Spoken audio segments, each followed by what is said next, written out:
Senhores, bom dia, boa tarde, boa noite. Está começando mais um Talk to Biz, a nossa coluna semanal sobre estratégia, gestão, marketing e inovação. O meu nome é Bruno Garcia, eu sou professor e profissional na área de marketing e business, e aqui você já sabe, toda semana a gente traz um tema novo a respeito do mundo dos negócios, mas também a gente faz comentários sobre notícias e acontecimentos que podem ter um impacto na sua empresa, no seu planejamento estratégico ou na sua carreira. Lembrando sempre que o nosso podcast está lá disponível nas principais plataformas de podcast da atualidade. Basta você buscar por Talk, o número 2 e Biz, que você vai nos encontrar. É claro que você pode ir direto na fonte, direto nos nossos endereços virtuais, talktobiz.com ou talktobiz.com.br, que você vai nos encontrar. Sempre fica o convite para que conheçam também o nosso canal no YouTube. Todos os episódios do nosso podcast ficam disponíveis também no YouTube. Além disso, você tem os episódios em vídeo, os comentários em vídeo do review e outros conteúdos em vídeo que a gente produz e disponibiliza por lá. Nas últimas semanas, vocês sabem que o Talk to Biz fez uma pausa porque a gente estava publicando semanalmente os episódios da série especial O Futuro da Publicidade. Foram 3 episódios, ficou muito bacana o conteúdo, com 4 especialistas, 4 feras falando sobre os mais variados temas ali que tem relação com o futuro da publicidade, principalmente o futuro da publicidade digital. Esses episódios foram disponibilizados também aqui no formato podcast, mas eles foram produzidos, eles foram pensados, né? Eles foram projetados para o formato vídeo, então eles têm a cara ali um pouquinho. Eu tentei dar a cara, é óbvio que não ficou algo mega profissional nesse sentido, mas a gente tentou dar a cara ali de um mini documentário ou de uma série de documentário ali dividida em 3 episódios. Ficou muito legal, eu convido vocês a conhecerem também a série especial O Futuro da Publicidade, que a gente lançou nas últimas 3 semanas, por isso a gente deu uma pausa na publicação do podcast do Talk to Biz. A gente manteve só as publicações semanais do review nesse período em que a gente publicou essa série especial. Então fica mais uma vez o meu convite para que vocês acessem esse conteúdo. Acho que ficou uma discussão muito bacana. No primeiro episódio a gente falou sobre a publicidade estar sendo constantemente bloqueada via software, plataformas que não privilegiam a publicidade, usuários que tentam resistir ou tentam driblar a publicidade a todo custo. No segundo episódio a gente falou sobre o conceito de brand safety, sobre a questão das redes de display, da automatização da entrega publicitária, atrelada muitas vezes a conteúdos que podem ser nocivos para a marca, porque são conteúdos problemáticos, em alguns casos até beirando a criminalidade. No terceiro episódio a gente fala sobre data-driven marketing preditivo e de fato tantos dados, né, que a gente possui à nossa disposição estariam ajudando ou não a publicidade a se tornar mais assertiva, se é que a gente pode dizer que nos últimos anos a publicidade, e principalmente a publicidade digital, se tornou mais assertiva, ou de fato ela continua usando das ferramentas massivas que sempre usou e às vezes até no digital de uma forma mais agressiva. Portanto, são 3 episódios de mais ou menos meia hora cada um, com um extenso conteúdo, uma discussão muito bacana a respeito do futuro da publicidade, o que impacta, obviamente, por completo nas nossas estratégias de marketing. Então vale a pena conferir esse conteúdo. E vamos lá, vamos então para o nosso episódio de hoje, voltando com o nosso Talk to Biz, porque hoje a gente fala sobre precificação. Na verdade, o segundo P do composto de marketing, né, do marketing mix, a gente tem produto, preço, praça e promoção. Mas o segundo P normalmente é o que recebe, de todos é o que recebe a menor atenção, é aquele que acaba sendo um pouco deixado de lado, ficando mais atrelado aos profissionais que cuidam dos aspectos financeiros, do planejamento financeiro de uma organização. E aí a gente vai falar sobre precificação, sobre valor percebido, sobre oferta e demanda e também sobre questões éticas e morais, até que ponto esses elementos ultrapassam ali uma linha do bom senso, ultrapassam limites da moralidade, da ética e passam a ser considerados uma aplicação, vamos dizer assim, predatória, ok? Que causa mais prejuízos ao mercado e à economia e à sociedade por consequência do que benefícios. É a nossa discussão do Talk to Biz de hoje. Talk to Biz número 149, estamos de volta. Vamos lá então, porque quando a gente fala do segundo P do Marketing Mix, como eu disse para vocês, quase sempre é um dos menos lembrados, provavelmente um dos menos celebrados também. A gente pode até traçar um paralelo, porque todos os números mostram que matemática não é exatamente a disciplina mais querida e mais forte, em média, na nossa população, e obviamente a precificação ela envolve também matemática, mas não só a matemática, não é? Porque a dinâmica de precificação ela é bastante complexa, justamente porque ela vai além da matemática dos custos fixos. Então, quando a gente fala de precificação, quando falo de precificação nas minhas aulas, normalmente eu divido essa análise entre fatores internos e externos. Os fatores internos, aí eu estou considerando, de fato, os custos de produção e os custos operacionais daquele projeto, daquela empresa. E quando eu falo de fatores externos, aí eu estou falando de contexto de mercado, de concorrência, de predisposição até para o consumidor acessar aquele produto ou aquele serviço. Agora, existe um componente externo que talvez seja o mais peculiar, né? E que envolve aí a psicologia dos preços, porque eventualmente algumas coisas têm valor, maior ou menor valor percebido, e outras coisas que de repente não tinham nenhum valor percebido passam a ter valor percebido, e aí sim a gente vai precificar. Então eu quero chamar esse elemento de vontade, mas na linguagem do marketing normalmente a gente usa a terminologia de necessidades e desejos. Necessidade como algo que é de fato essencial ali para o ser humano, desejo algo que é uma derivação dessa necessidade, porque você está colocando mais camadas subjetivas ali para aumentar o interesse ou a atenção da pessoa por aquele aspecto, por aquele produto, por aquele serviço. Aí quando eu falo em vontade, eu quero na verdade incluir ambos esses aspectos, né? Tanto da necessidade quanto no desejo, nesse conceito, com muitas aspas aí que eu estou chamando de vontade, que seria a disposição, vamos colocar assim, seria a disposição de um determinado público, ou de um determinado mercado, ou de um determinado grupo em adquirir determinado item.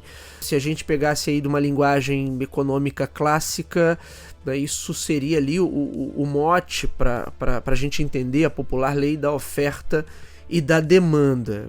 E aí, segundo o mais básico dessa lei, né, se existe muita oferta e pouca demanda, os preços caem. Se o contrário, se existe pouca oferta e muita demanda, os preços sobem. E aí eu quero incluir a vontade, mais uma vez, com muitas aspas aí, como algo além do entendimento tradicional sobre demanda. Por que isso? Porque mesmo com muita oferta disponível, a vontade massiva de um grupo pode fazer com que determinados preços subam. Da mesma forma, a inexistência dessa vontade, dessa disposição de um mercado de abraçar determinado item pode fazer com que os preços despenquem. Então a vontade, mais uma vez com muitas aspas, pode surgir tanto de uma necessidade quanto de um desejo, mas normalmente ela traz aí esses dois fatores correlacionados, né? E até como eu quero dar uma conotação mais psicológica, né, para a coisa toda, por isso eu estou preferindo até usar o termo vontade do que o termo demanda, porque o termo demanda acaba trazendo a questão mais para a perspectiva da racionalidade econômica, que as pessoas compram seguindo um comportamento racional de que eu preciso daquilo ali, e que na prática a gente sabe hoje que as compras quase nunca se dão por motivos puramente racionais. Portanto, você tem sempre elementos subjetivos ali que estão associados aos pontos racionais, mas que ajudam também a levar o consumidor a uma determinada decisão de compra.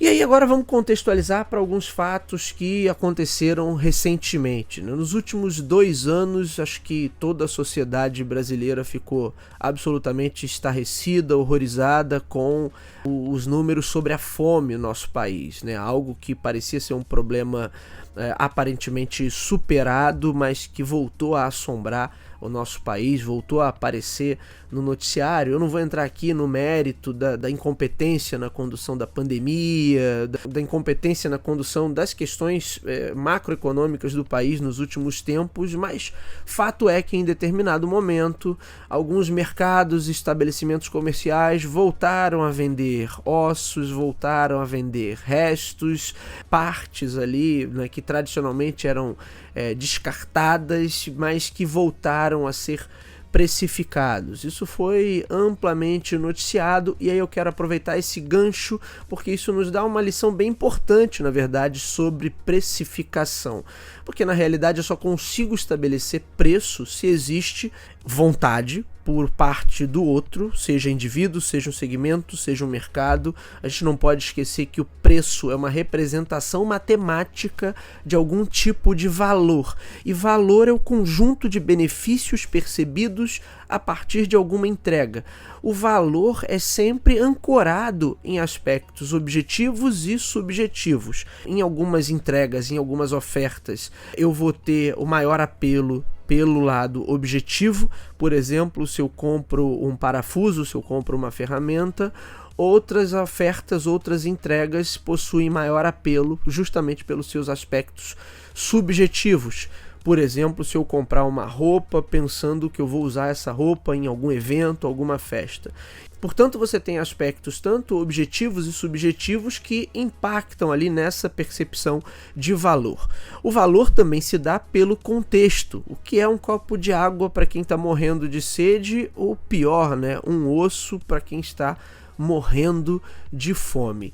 E aí, mais uma contextualização com os fatos, né? Na última semana, nos últimos 10 dias, devido à forte devastação gerada no litoral paulista pelas chuvas, pela tempestade, mais uma vez testemunhamos esse fenômeno, né, com muitas aspas aí, gerado pela suposta lei natural da oferta e demanda, garrafas d'água sendo vendidas a mais de R$90, supostamente porque num contexto de alta escassez, porém com muita vontade, mais uma vez reforçando esse conceito como uma abstração entre necessidade e desejo ali correlacionados, mas nesse caso muito mais atrelado a uma necessidade e das mais básicas. Isso foi amplamente noticiado, um jornalista chegou a se comover ali, comentar esse fato durante uma transmissão ao vivo da tragédia. E aí a gente chega a talvez um dos aspectos mais complexos de qualquer sistema econômico, como determinar valor e depois o preço. Na ausência de desejo ou interesse não há valor percebido, logo é impossível precificar. No entanto, de uma hora para outra, algum item pode estar novamente sujeito a essa, entre aspas, vontade, logo ele volta a ter valor e os agentes econômicos, obviamente, vão precificar tais ofertas de acordo com essa contextualização. O que de certa forma soa como crueldade, como esses casos, ou quando a gente fala de cenários de penúria econômica, como é o caso do Brasil, né, e de outros cenários, na verdade é um efeito direto desse processo, não natural, mas é um efeito direto desse processo. Agora é claro, né, que qualquer fórmula matemática ou não que a gente utilize na tarefa de precificar, qualquer fórmula que seja utilizada, ela não exclui a variável moral e ética. E aí o questionamento que eu trago é o quanto é imoral e antiético cobrar mais caro justamente num cenário de extrema vulnerabilidade. Esse é o ponto que eu quero deixar aqui como reflexão. A disciplina em si de formação de preços, quase sempre ela envolve dimensões mais objetivas, né, ligadas a cálculos financeiros e algumas dimensões subjetivas que normalmente são ligadas ali à percepção que o público tem de um produto ou de uma marca. Mas raramente a gente traz para essa discussão a subjetividade do caráter. Se os restos de sebo ou de ossos ou de qualquer outra porcaria ali que seria jogada no lixo, qual o nível de moralidade envolvido quando a gente precifica isso para quem está passando fome? E no caso da água, durante cenários de tragédia, como está acontecendo no litoral paulista, mas que a gente já viu isso acontecer durante eventos semelhantes nas chuvas que devastaram a região serrana do Rio, e em outras situações, em outros casos similares, a gente viu o mesmo fenômeno acontecer. O dilema é complexo, eu não quero parecer aqui, ou fazer parecer que se trata de uma situação simplista, de uma situação binária. A lógica econômica só pode funcionar de fato baseada na tal vontade, porque isso torna possível transformar valor percebido em uma quantificação numérica, que seria o preço que você cobra por alguma coisa. Porém, em muitas situações, a própria vontade pode desvirtuar aquilo que seria razoável, né, na lei da oferta e da demanda, que é justamente quando a questão deixa de ser prática e econômica e entra na esfera moral. Aí eu vou trazer um outro exemplo, até para a gente sair desses cenários extremos e para não parecer também que eu estou querendo dramatizar a coisa. E aí eu vou contar uma história que aconteceu com a minha prima. Eu tenho uma prima, Annelise, um beijo aí para Annelise, que hoje mora no exterior. Hoje a vida dela toda tá no exterior, família, filhos, a casa dos pais dos meus tios que já são falecidos acabou sendo colocada ali à disposição para aluguel ou venda, enfim, mas eles tiveram que desocupar ali a casa, desocupar o espaço, e com isso tiveram a tarefa árdua de se desfazer de muitos pertences pessoais ali dos meus tios, principalmente o meu tio, que tinha muita coisa, era um camarada aficionado por literatura, aficionado por música, então ele tinha muitos livros, muitos discos de vinil. E aí minha prima, numa das últimas vezes em que ela esteve no Brasil, ela estava conversando aqui em casa com a gente, contando justamente da dificuldade, né, de tentar comercializar esses itens, e que ela chamou alguns vendedores especializados, pessoas donas de sebos, donas dessas lojas de discos antigos, para que elas analisassem, porque o catálogo realmente era gigantesco, só que nenhum dos vendedores mostrou interesse. A maioria dos vendedores que visitaram até a casa lá dos meus tios para conhecer o acervo, falou: olha, isso aqui é bacana, só que eu nem tenho espaço para tudo isso na minha loja, e hoje a possibilidade de alguém comprar isso é praticamente zero. Portanto, você tem uma dificuldade ali óbvia de precificar, porque não existe interesse, não existe a tal da vontade, né? Nem necessidade, nem desejo de adquirir qualquer um daqueles itens. Então, a minha prima, mesmo oferecendo de graça, e aí o ponto que eu quero chegar, se não há o interesse, se não há qualquer predisposição do outro em aceitar aquela oferta, mesmo quando ela ofereceu de graça, os vendedores não aceitaram, não quiseram levar o acervo. De novo, né, caindo na narrativa da logística ali, eu não tenho nem espaço para armazenar tudo isso, mas além do espaço é a improbabilidade de alguém se interessar por alguns daqueles itens. E aí teve um vendedor que inclusive comentou com ela: guarda isso aí, mantém isso aí, porque vai que um artista novo aí redescobre um desses trabalhos mais antigos, faz uma remixagem, faz alguma coisa inovadora, e aí isso aqui volta a ter apelo, e aí as pessoas vão procurar, vão se interessar por isso. Mas é quase como se fosse um jogo de sorte, né? Olha, mantém tudo isso aí, se um dia alguém se interessar, pode ser que você consiga precificar de novo, e aí as pessoas voltam a ter interesse, e nesse dia eu volto para buscar esses seus itens. Ou seja, no final das contas, eu nem sei o que ela decidiu fazer com o tamanho acervo de livros, de discos de vinil. Como ela teve que desocupar a casa e não conseguiu nem dar de graça, porque ninguém quis, né? E pela quantidade, pelo volume de itens, também não seria viável. Vou botar tudo no Mercado Livre e vamos ver se vai aparecendo aos pouquinhos, porque não há interesse nenhum, a quantidade de itens é monstruosa, então é óbvio que isso levaria talvez anos ou décadas, se é que algum dia alguém ia de fato comprar todos aqueles itens. Portanto, eu estou trazendo essa situação para mostrar que, eventualmente, quando não tem o interesse, o desejo, nem de graça as pessoas querem, mas pode surgir uma situação em que, de fato, aquilo volte a ter valor percebido.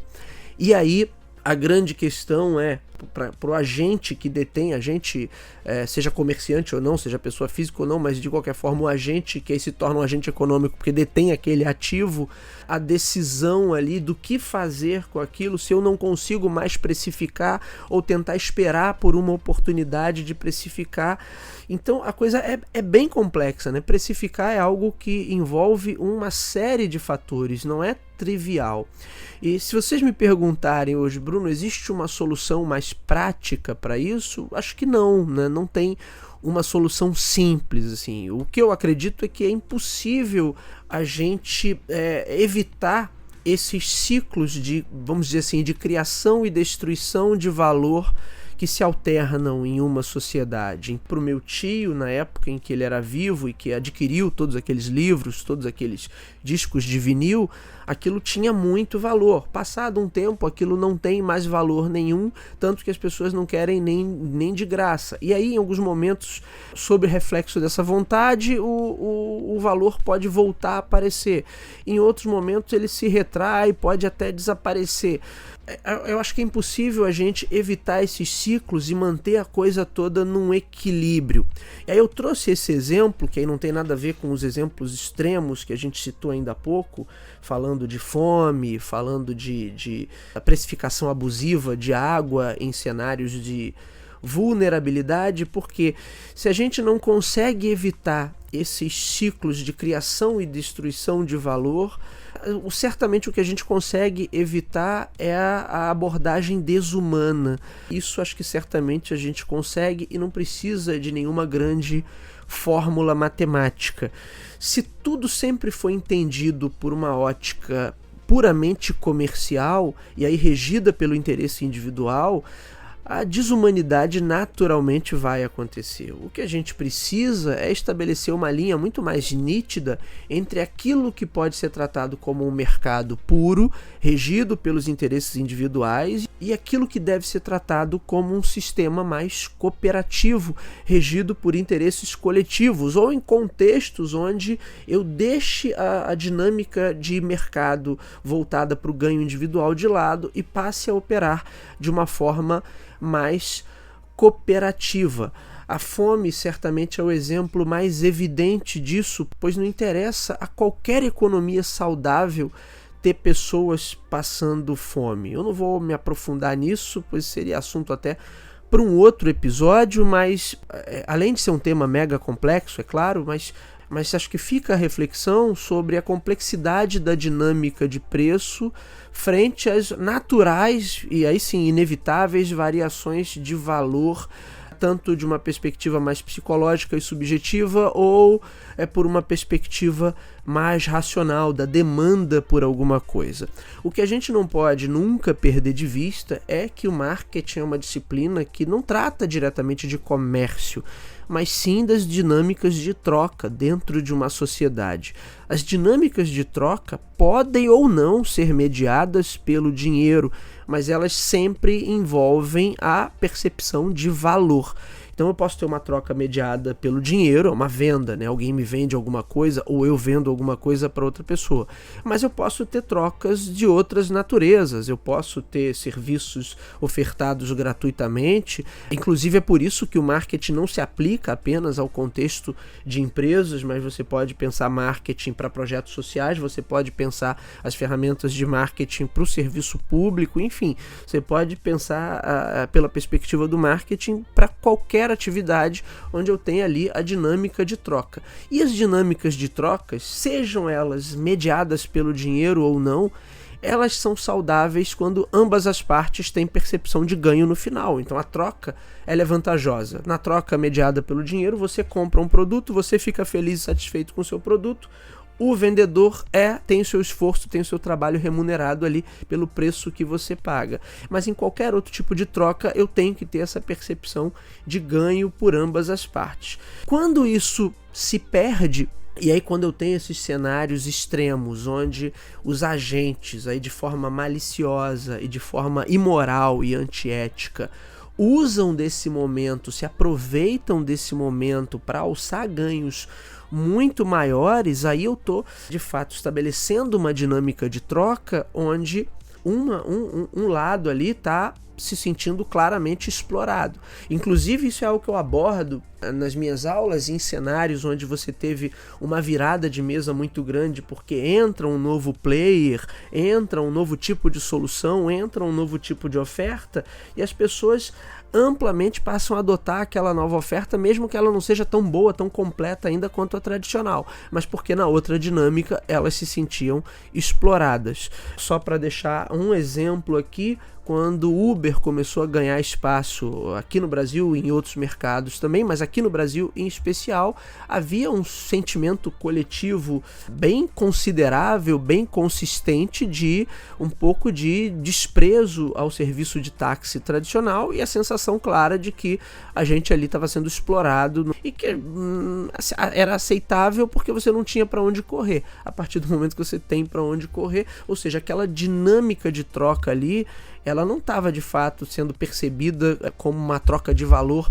para ambos os lados, e isso abriu a possibilidade, inclusive, para que um outro concorrente, que hoje a situação já é totalmente diferente, eu não vou nem entrar nesse mérito aqui, mas abriu espaço para que outro concorrente entrasse nesse mercado e ocupasse essa posição e ganhasse uma adesão rápida do público. E assim a gente poderia dar outros e outros exemplos, porque quando existe essa sensação da exploração, então a precificação ultrapassou todos os limites ali, os limites da demanda, da necessidade, do desejo, da vontade, seja como a gente queira chamar, e aí você tem o sentimento claro de exploração, e nesses casos extremos a coisa vai para o campo da ética e da moral, porque aí passa a ser um comportamento de fato imoral, que pode parecer, nossa, que esperto, né? Olha como eles estão fazendo dinheiro, mas isso é totalmente prejudicial para o ecossistema econômico, e se é prejudicial para o ecossistema econômico, é prejudicial para a sociedade. Você cria ou fomenta uma economia pior, em piores condições de funcionamento, e você cria um prejuízo para a sociedade também como um todo. Portanto, esse é um tema que eu já queria ter tratado aqui há mais tempo, desde que na verdade surgiu essa coisa toda da fome, da galera começar a voltar a vender restos de determinados itens, de determinadas peças de carne, de proteína animal, enfim, ou ossos, né, que voltaram a ser precificados. Então eu já queria ter tratado desse tema, mas são muitos temas, a gente vai colocando aqui na fila de produção, e agora aí por conta das chuvas, do desastre lá, da tragédia no litoral paulista, mais uma vez a gente vê a coisa acontecer, isso ganhou evidência, eu estou aproveitando esse gancho para tratar desse tema. Mas como eu disse para vocês, é um tema mega complexo. Deixem aí nos comentários se querem que a gente leve essa discussão adiante, que a gente traga mais temas sobre precificação e sobre essa dinâmica econômica, que eu acho que é um tema complexo, mas de certa forma também é fascinante. Tirando esses momentos ali em que a coisa vai para o campo da imoralidade, né, do comportamento antiético, desumano, né, mas o tema precificação é um tema importantíssimo, mega complexo, mas como eu disse, fascinante e super importante para uma boa estratégia, para uma boa adequação de uma oferta a um determinado contexto mercadológico. E profissionais de marketing, executivos, empresários e pessoas que tocam negócios, tocam projetos de maneira geral, não podem deixar de maneira nenhuma a precificação como um elemento secundário. Muito bem, senhores, esse foi o nosso episódio, o nosso Talk to Biz de hoje. O meu nome é Bruno Garcia, estou aí nas principais redes sociais, Bruno Garcia no LinkedIn, Bruno_Talk to Biz no Instagram. O Talk to Biz, você já sabe, é o nosso podcast que está disponível nas principais casas do ramo. Se você é usuário Apple, vai lá no aplicativo de podcast do iOS. Se você é usuário Android, vai lá em Google Podcasts. Se você gosta de ouvir suas músicas e seus programas preferidos pelo Spotify, Amazon Music, Deezer e em tantas outras plataformas de podcast. Também estamos por lá, basta buscar por Talk, o número 2 e Bis, que você vai nos encontrar. É claro que todos os nossos episódios ficam disponíveis também no YouTube e você pode ir direto na fonte, anchor.fm/talktobis ou nos nossos endereços virtuais, talktobis.com ou talktobis.com.br. Por fim, sempre fica aquele meu recado, aquele meu pedido. Se você acompanha o nosso trabalho, gosta do conteúdo que a gente produz por aqui, compartilhe, indique para os seus amigos. Vamos atuar nessa corrente do bem, levando bom conhecimento sobre estratégia, marketing, sobre gestão, sobre administração, sobre inovação a um número cada vez maior de pessoas. É isso, meus amigos. Hoje vou ficando por aqui. Nos vemos na próxima. Um abraço a todos. Até lá.